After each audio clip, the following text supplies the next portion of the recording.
에베소서 2장 4절에서 7절의 말씀입니다. 시작. 긍휼이 풍성하신 하나님이 우리를 사랑하신 그 큰 사랑을 인하여 허물로 죽은 우리를 그리스도와 함께 살리셨고 너희는 은혜로 구원을 받은 것이라. 또 함께 일으키사 그리스도 예수 안에서 함께 하늘에 앉히시니 이는 그리스도 예수 안에서 우리에게 자비하심으로써 그 은혜의 지극히 풍성함을 오는 여러 세대에 나타내려 하심이라. 아멘. 오늘은 하나님이 주신 세 가지 은혜라는 제목의 말씀을 나누려고 합니다. 지난주는요, 죄와 허물로 죽은 네 가지 유형의 사람들에 대해서 우리가 살펴봤습니다. 첫째는 세상의 풍조를 따르는 자들이었고, 둘째는 공중권세 잡은 자를 따라 불순종의 영을 가지고 사단의 삶을 따르는 자, 그리고 하나님의 말씀을 따르지 않는 자의 유형을 살펴봤습니다. 또 셋째로는 육체의 욕심을 따라 사는 사람들이었고, 넷째로는 육체와 마음에 원하는 대로 살아가는 사람들이 죄와 허물로 죽는 네 가지 유형의 사람들이다라는 것을 살펴보았고, 그들은 어떻게 되느냐? 반드시 죽게 된다. 그들의 허물과 죄로 죽게 되었다라고 말씀을 통해서 들었습니다.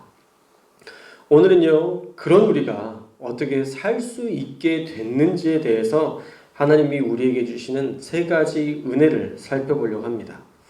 첫째로는요, 4절에 나와 있지만 긍휼이 많으신 하나님이 그 크신 사랑으로 죄와 허물로 죽은 우리를, 이미 죽었다고 선언된 죽은 우리를 그리스도와 함께 다시 살리시는 그런 큰 은혜를 받았다라고 말씀하고 있습니다.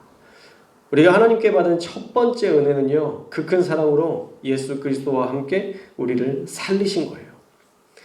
우리는 네 가지 유형의 사람들에 속했던 자들입니다. 그래서 반드시 죽을 수밖에 없는, 심판받을 수밖에 없는 존재들이었어요. 저와 여러분, 또 전 세계 누구라도 우리의 인생의 죄악들을 낱낱이 파헤치고 우리가 심판을 받게 된다면 모든 인생은 반드시 지옥불에서 그 대가를 치러야 될 것입니다. 아무리 좋은 사람인 것 같아도 우리가 TV에서 보면 나중에는 어떤 그들의 잘못들이 드러나게 되고 그들이 사과하는 일들, 이런 일들이 참 많이 일어나잖아요. 결국 우리는 하나님의 앞에 섰을 때에 우리는 깨끗하다, 흠없다 말할 수 있는 사람들이 한 명도 없다는 것입니다. 우리가 그렇게 죄와 허물로 죽은 존재들이지만 예수님께서 그 크신 사랑으로 또 그 크신 긍휼로 우리의 모든 죄악의 값을 다 대신 치러주시고 그리스도의 부활과 함께 우리도 다시 살리시는 특별한 은혜를 우리에게 선물로 주신 것입니다. 할렐루야. 그래서 이 은혜를요, 자격 없는 자가 누리는 특별한 은혜다라고 설명할 수 있어요. 그러니까 은혜라는 것 자체가 사실은 받을 수 없는데, 받을 조건이 안 되는데 주신 것이 은혜다라고 설명하는데, 우리도 어떻게 해도 우리는 자격이 미달입니다. 그런 우리에게 하나님은요, 예수 그리스도를 영접하면 이 모든 파격적인 은혜를 주시겠다 약속하셨고, 그 말씀을 믿는 자에게 영생의 은혜를 선물로 주신 거예요. 그래서 저와 여러분이 그렇게 허물투성인데도 그리스도와 함께 살리심을 받을 수 있었던 것입니다. 할렐루야.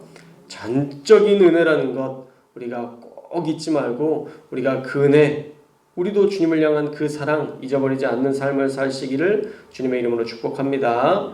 또 우리가 예수님과 더불어 살아야 돼요. 크신 사랑에 대해서 그냥 좋다, 감사하다라고 끝나면 안 되고 그 이후에 예수 그리스도와 더불어 사는 삶을 살아야 돼요. 예수님과 더불어 사는 삶은 무엇인가? 첫째는 그분의 죽으심을 본받아야 되는 겁니다. 우리도 함께 죽어야 되는 거예요. 우리의 삶의 자리에서 매일마다 내 자아를 죽이고 내 욕심을 죽이고 내 생각을 죽이고 내 성품을 죽이는 습관의 훈련들을 해야지 우리가 그런 변화 없이 예수님의 그 사랑에 대해서 감사하지 않고 변화되지 않은 삶을 산다면 그것은 하나님의 은혜 가운데 거한다라고 말할 수 없는 것이죠. 또 하나 예수님이 우리에게 명령하신 것은 가난한 자, 병든 자와 함께 하시며 그들과 함께 울고 그들과 함께 웃어라 말씀하셨습니다. 우리가 우리 주변에 있는 이웃을 사랑해야 되는 거예요. 하나님이 사랑하셨던 그 사람들을 우리가 사랑하는 것. 이것은 너무도 당연한 일인 것입니다. 그래서 성경에도 그렇게 나와 있잖아요. 너희가 사랑할 수 있는 사랑, 사랑할 만한 사람들을 사랑하는 것, 그건 누구나 할 수 있다. 그건 죄인들도 할 수 있다. 그러나 너희는 원수를 내 몸과 같이 사랑하라 말씀하셨잖아요. 우리가 그 말씀처럼 예수님이 사셨던 원수를 사랑하고 원수를 위해서 십자가에 내어주신 그 사랑을 우리가 기억하고 우리도 어떠한 사람이라도 사랑하고 품을 수 있는 저와 여러분의 오늘이 되시기를 주님의 이름으로 축원합니다. 은혜로 살린 새 생명, 우리도 은혜로 채우며 살아가는 오늘 하루가 되시기를 주님의 이름으로 축원합니다. 두 번째로는요, 우리를 일으키시고 그리스도 예수 안에서 함께 하늘에 앉으시는 그런 확정된 은혜를 받았다는 거예요. 예수님이 부활하시고 승천하셨다는 것은 우리가 잘 알아요. 그것은 과거의 사건이잖아요. 2000년 전에 예수님께서 우리를 위해서 죽으시고 부활하셨다라는 것은 너무 분명한 과거의 역사이기 때문에 이 역사를 통해서 예수님의 그 부활과 승천은 확정된 것이라 우리가 믿고 있어요. 그러나 저와 여러분의 은혜는 어떤가요? 우리가 생각할 때에는 아직 확정된 게 아니죠. 우리가 천국에 간 게 아니니까. 내일 당장 우리가 천국의 부르심을 받았다고 해도 우리가 확정되었다라고 말하기는 어렵습니다. 그런데 오늘 말씀해 보니까 우리도 부활 승천하는 최종적인 은혜를 이미 확정받았다라는 거예요. 이 세 동사를 일으키시고 앉히시고 그 은혜 안에 우리를 거하게 하셨다라는 이 세 동사가 부정과거형, 어려운 말로 부정과거형으로 쓰였는데 이것은 이미 이루어진 일들에 대한 동사의 형태예요. 이미 확정되고 이미 이루어진 일들에 대해서 쓰는 동사의 형태예요. 우리가 언젠가 부활하고 승천하는 것, 어쩌면 우리 생각에는 그때 가봐야 아는 일로 생각되겠지만 그 미래까지 안 가도 이미 우리에게 확정하신 은혜라는 거예요. 예수 그리스도의 십자가와 그 보혈의 능력으로 말미암아 이미 우리에게 확정적으로 주신 은혜다라는 것입니다. 할렐루야. 그래서 구원을 받았다 안 받았다의 그 조건을 우리는 단 한 가지로 볼 수 있어요. 내가 예수님을 믿고 있다면 이미 하나님의 나라, 하나님의 그 천국이 우리에게 임한 거예요. 하나님의 나라가 우리 가운데 이미 임했고 우리는 이미 천국의 백성으로서 우리가 확정된 자들이라는 거예요. 그래서 이단들이 여러분들에게 예수 믿어요? 구원 받았어요? 라고 말하는 그 물음에 여러분 흔들릴 필요가 없어요. 이미 우리는 구원 받았습니다. 예수님을 믿는 믿음이 분명하고 예수님에 대한 사랑이 우리가 분명하면 우리는 이미 확정적인 은혜를 받은 거예요. 흔들릴 필요 없어요. 누가 몇 월 며칠에 구원받았어요? 라고 물어봐도 그 말에 흔들릴 거 없어요. 우리는 이미 하나님의 그 놀라운 은혜를, 확정적인 은혜를 이미 소유했기 때문입니다. 우리가 예수 그리스도와 함께 산다면, 그분을 분명하게 믿는다면 이미 확정된 부활과 승천, 그 천국에서의 삶이 이미 보장된 삶을 살고 있다는 거예요. 놀랍지 않으세요? 사실 지금 우리가 완전하지 않잖아요. 우리가 예수님을 믿은 다음부터 모든 죄 딱 끊고 우리가 정말 완벽한 성결의 삶을 산다고 하면 이 천국 보장이 어쩌면 믿어질 수 있을 거예요. 그러나 우리는 어제 은혜 받고 또 내일 죄를 짓고 무너지고 나의 부족함에 가슴을 치며 애통해야 하는 그런 한없이 나약한 존재들입니다. 그런데도 그런 죄 많은 우리에게 이런 확정적인 은혜를 보장하셨다는 것은 사실 조금 앞서가셨다라는 생각이 들기도 해요. 그러나 하나님은 예수 그리스도를 영접하는 자에게 이처럼 완벽한 은혜를 선물로 주신 거예요. 우리가 조금 모자라도 어떤 것으로 채워요? 그리스도의 은혜로 채우신 거예요. 우리의 삶이 조금 모자라도 그리스도의 은혜로 덮으시는 거예요. 그래서 우리가 천국 백성이 될 수 있는 것이지 우리가 착각해서는 안 돼요. 우리가 기도 많이 해서 회개해서 우리가 천국 가요? 아니에요. 하나님의 전적인 은혜가 부어졌기 때문에 우리가 천국에 갈 수 있고 우리가 천국을 보장받을 수 있는 것이지 우리가 우리의 삶으로 우리의 노력으로 우리가 새벽 예배에 열심히 해서 구원받는 게 아니라니까요. 하나님이 우리에게 크신 은혜를 주셔서 우리가 그 사랑에 감사해서 새벽 예배도 드리는 것이지 전혀 다른 거예요. 우리가 그 은혜 때문에 이 자리에 나와서 하나님을 예배하는 것이지 우리가 구원받으려고 새벽 예배 드리고 이건 율법이에요. 그것으로는 구원받을 수 없어요. 전적인 하나님의 은혜에 대한 그 크신 하나님의 사랑 말로 다 표현할 수 없다라는 그런 찬양의 고백들이 진심으로 되어질 때에 이 모든 은혜가 우리에게 거저주시는 은혜로 파격적인 확정적인 은혜로 우리에게 주시는 것입니다. 사랑하는 여러분, 적당한 은혜가 아닌 파격적인 은혜를 저와 여러분이 받았다는 것 꼭 기억하시기를 바랍니다. 보험 나이가 많아도 병이 들어도 보험 들어주는 게 파격적이다라고 광고하는데 그보다 훨씬 더 파격적이세요. 그가 죄인이라고 해도 그가 예수님 붙들고 있으면 하나님이 그를 일으켜 세워주실 것이고 그를 부활하게 하셔서 하나님 나라에 반드시 앉히시는 이 확정적인 은혜를 우리가 누리게 됐다라는 거예요. 이건 하나님의 결정이에요. 우리의 의지로 되는 게 아니라 하늘의 법칙이에요.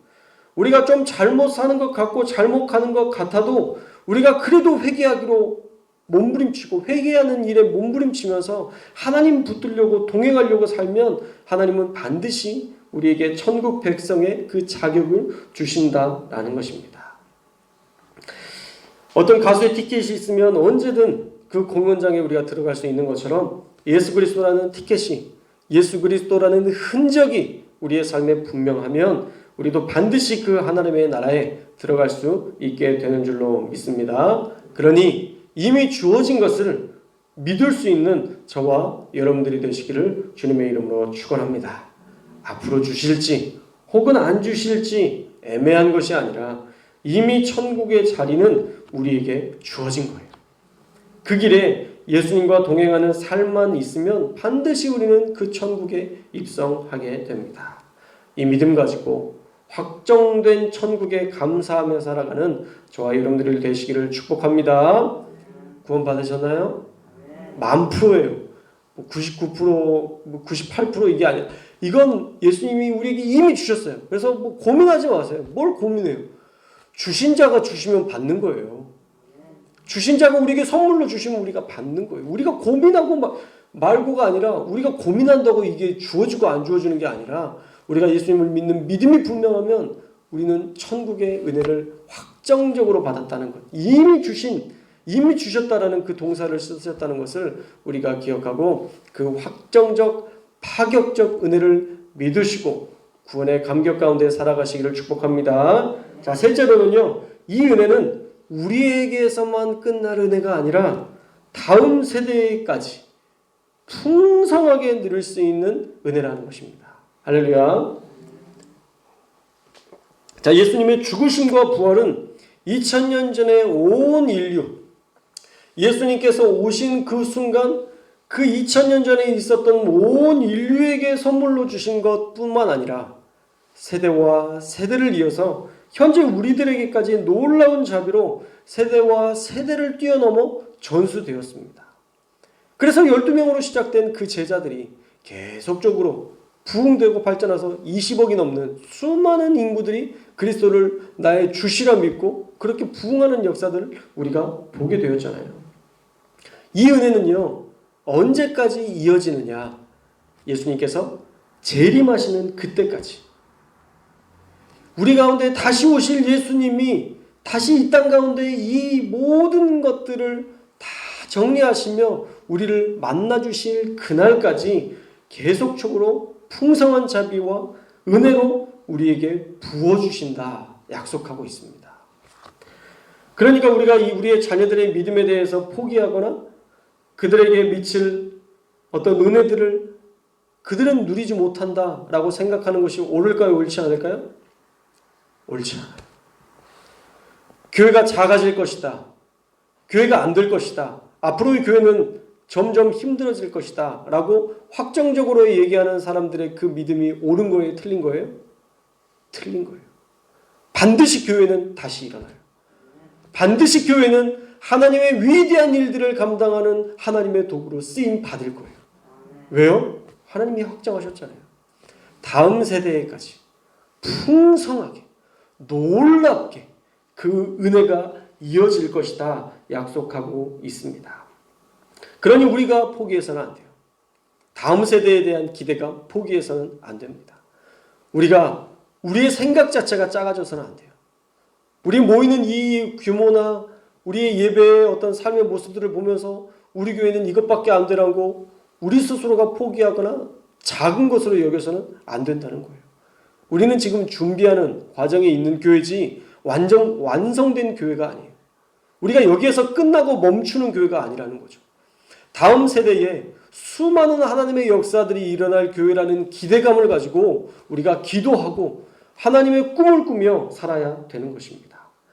우리보다 더 큰 믿음의 사람들이 일어날 것을 기대하고 우리가 기도로 후원하고 물질로 후원하고 다음 세대를 향한 다양한 준비를 해야 돼요. 다윗이 그 성전을 짓지 못했어도 그 재료를 다 준비해서 솔로몬이 성전을 지을 때 넉넉하게 그 솔로몬 성전을 지을 때 풍성하게 그 성전을 지을 수 있도록 도왔던 것처럼 우리의 세대의 역할은 이제 다음 세대가 더 풍성하게 살아갈 수 있도록 준비하는 역할을 해야 되는 것입니다. 우리 때는 조금 힘들게 살았지만 우리 때는 조금 부족하게 살았지만 다음 세대는 더 풍성하게 살아갈 수 있도록 우리가 돕고 그들을 후원할 수 있는 기도로 물질로 후원할 수 있는 그런 교회가 되어야 한다는 거예요. 믿음의 1세대는 어렵다고들 하죠. 처음 믿는 것, 그 사람이 감당해야 될 몫이 너무 크다 라고들 이야기합니다. 그러나 우리 교회가 어떠한 자들이라도 그들을 위해서 모두가 중보한다면 믿음의 1세대가 아닌 거예요. 믿음의 3세대가 그를 중보하고 있다면, 그를 후원하고 있는 그런 성도들이 있다면 그는 믿음의 4세대가 될 수도 있는 거예요. 왜요? 한 가족 안에서 우리가 함께 기도하고 후원하기 때문에, 그들을 위해서 전적인 사랑을 베풀고 있기 때문에. 다음 세대를 향한 기대감이 있기를 주님의 이름으로 축원합니다. 여러분 절대 혼내지 마세요. 아이들이 왔을 때, 아이들이 떠들 때, 아이들이 하나님 앞에서 예배 드리려고 할 때 여러분 절대 혼내지 마세요. 교회 와서 권사님한테 혼나서, 장로님한테 혼나서 교회 안 나오는 사람들은 얼마나 많은지 알아요. 왜 혼내서 구원받을 존재들을 구원받지 못하게 해요? 절대 그래서는 안 됩니다. 다음 세대를 위해서 우리가 뭐 위대한 일을 하자? 아니에요. 그거 하나만 하시면 돼요. 오는 모든 사람들을 칭찬하는 거예요. 오는 모든 아이들을 늘 사랑으로 대해주는 거예요. 모자를 썼든 염색을 했든 상관없어요. 그들이 염색하고 천국 가는 게 낫지 염색 안 하고 지옥 가는 게 나아요? 어떤 걸 우리가 선택해야 될까요? 저는 뭐 코에 피어싱을 하든 뭘 하든 교회에 나왔으면 좋겠어요. 그들이 교회 나와서 예배 드리는 것만으로도 우리가 그들에게 너무 행복한 모습으로 그들을 칭찬하고, 야 멋있다. 세상 사람들 코 이렇게 하는 거, 코 피어싱 하는 거 사실 멋있지 않아요. 제가 보기에도 별로예요. 근데 그 코 피어싱 하는 거 보고 정직하게 넌 소냐? 그거 뭐야? 교회 오겠어요? 그 아이들이 교회 다니고 싶겠어요? 그게 뭔지 몰라도 야 요즘 젊은 사람들은 그렇게 멋있게 하고 다니는구나. 야 목사님도 한번 해보고 싶다. 하기 싫지만 말이라도 야 진짜 멋있다. 칭찬하면 그 아이가 그 다음 주에 오겠어요? 안 오겠어요? 와요. 온다니까요. 계속 칭찬하는 거예요. 제가 예전에 청년 사역을 할 때 제가 매주 오는 새신자들은 매일마다 만나서 식사하고 3시간, 4시간씩 같이 신방하고 이야기를 했는데, 그 친구들과 그렇게 신방하고 나면요 교회 90%는 정착해요. 목회자를 알고 있다는 것. 그리고 제가 신방에서 막 가르칠까요? 교회 올 때는 이렇게 와야 되고 옷을 단정하게 입어야 되고 막 너무 파진 옷, 너무 짧은 옷 이런 거 입지 말고 제가 막 그렇게 규정하면 오고 싶겠어요? 어떠한 모습이라도 그들이 왔을 때 받아주는 교회가 되면 그들이 은혜 받으면요 옷 길어져요. 처음에는 짧은 옷 입고 오고 파격적인 모습으로 온다 할지라도 그들을 사랑으로 받아주고 용납하면요 그들이 알아서 은혜 받으면 다 바뀌어요. 사랑이 들어가야 바뀌는 거지 채찍이 들어가서 바뀌는 것은 도저히 기대할 수 없는 삶의 변화예요. 사랑하는 여러분, 다음 세대를 위해 이렇게 우리가 준비했으면 좋겠어요. 예성이와 하은이가 왔을 때 전적으로 받아주는 거, 전적으로 사랑으로 케어해 주는 거. 전 이번에 와서 우리가 막 돈을 주는 거, 걔네들이 돈을 알겠어요? 그들이 돈의 가치를 알겠어요? 근데 그 안에 담겨 있는 그들을 향한 눈빛과 사랑의 가치는 알아요. 그건 분명해요. 우리가 그런 사랑을 계속 전해야 된다는 거죠. 교회 다니고 싶은 마음이 들게끔 우리 교회의 어른들을 만나고 싶은 교회가 되게끔 우리가 만들면 그 교회에 부응하게 된다는 거예요. 저와 여러분이 그렇게 다음 세대를 준비하고 다음 세대를 사랑으로 품고 우리보다 훨씬 더 큰 믿음의 세대가 일어날 것을 기대하며 기도할 수 있는 저와 여러분들 우리 송도교회 될 수 있기를 주님의 이름으로 축원합니다. 자, 오늘은 세 가지 하나님이 우리에게 주신 파격적인 은혜를 나눴어요. 첫째로 그 크신 사랑으로 우리를 살리신 은혜.